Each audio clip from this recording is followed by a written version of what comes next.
Hello, John. Hello, Oliver. So today we're going to talk about exclusion zones. I've never heard of them before, so what are they?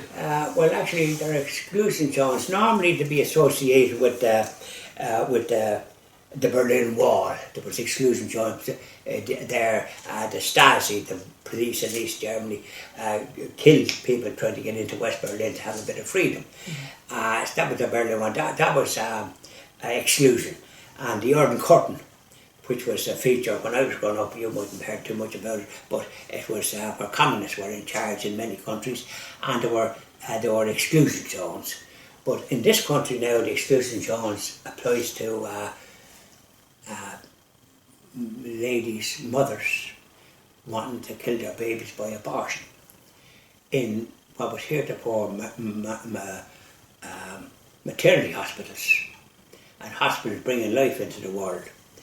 And so people that want to help some of these people and not, so there were exclusion zones applying to that they want to murder these babies, and so the people that want to try and protect them and not be interfering, but down below, away from the thing and to help people, but to try to make it impossible, nearly make it a crime for to try and help somebody that's seeking abortion. Perhaps they're afraid, or their home life is such that they have no support from either their family or whoever they're associated with.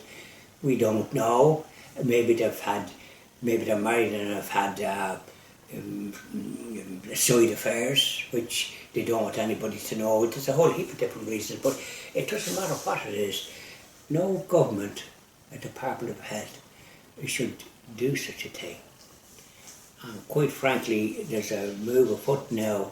There's a Women's Council, which was established by the government and subsidised by millions by them. There's a move afoot now by people for them to be disbanded because they're not standing up for women. They're pro-abortion and pro the sort of ending of life.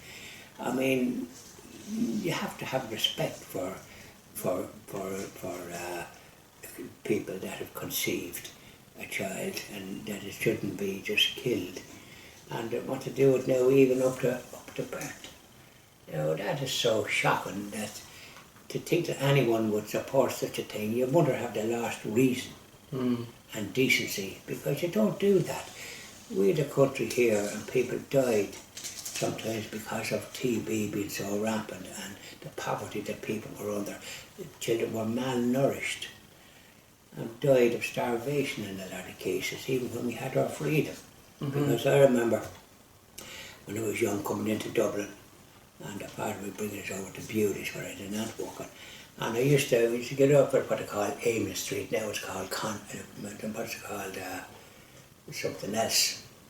And there was a railway station, and we'd come in and we'd be walking up Talbot Street, and there was all these tenements in Garden Street, and there'd be these ones selling papers. And they looked terrible, they looked as if they were from some other planet. Malnourished and dirty and all the rest of it. And it used to be a kind of a bit of a frightening experience when I was young, because it was obvious that they were badly housed. This was courtesy of the British when they were here. This is the way they housed them in families, and big families living in all sharing one toilet or something, tenements. So to give the government at the time their due here, to build all these houses out in Crumlin and various places, so the people had a bit of a garden, a bit of space. They did that, and that was good, because I remember the way it was.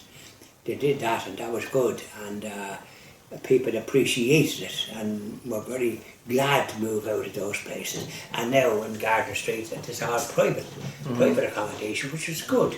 So that was one good thing that the various governments did, and I think Fianna Fáil, when they were good, that's what they did.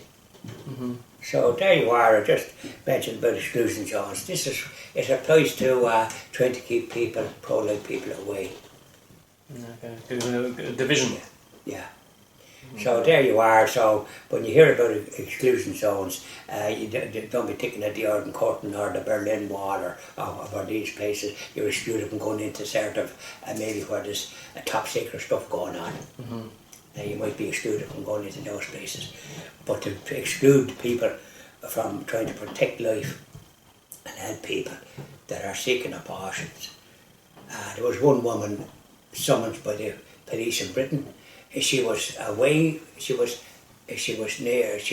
well away from an abortion, and she was standing, and she was questioned by the police what she was doing, and she was saying silent prayers, and she was arrested and charged with 4 charges. It has gained worldwide media attention of the kind of the cruelty and of the police there with these type of powers. She was not doing that, and she wasn't talking to anyone. Okay. And she was well away from the abortion clinic. So this is what she was arrested. Sure. And she's saying nothing for being silent. No. Thank you very much, John. Thank you very much, Oliver. There we go. That'll do it.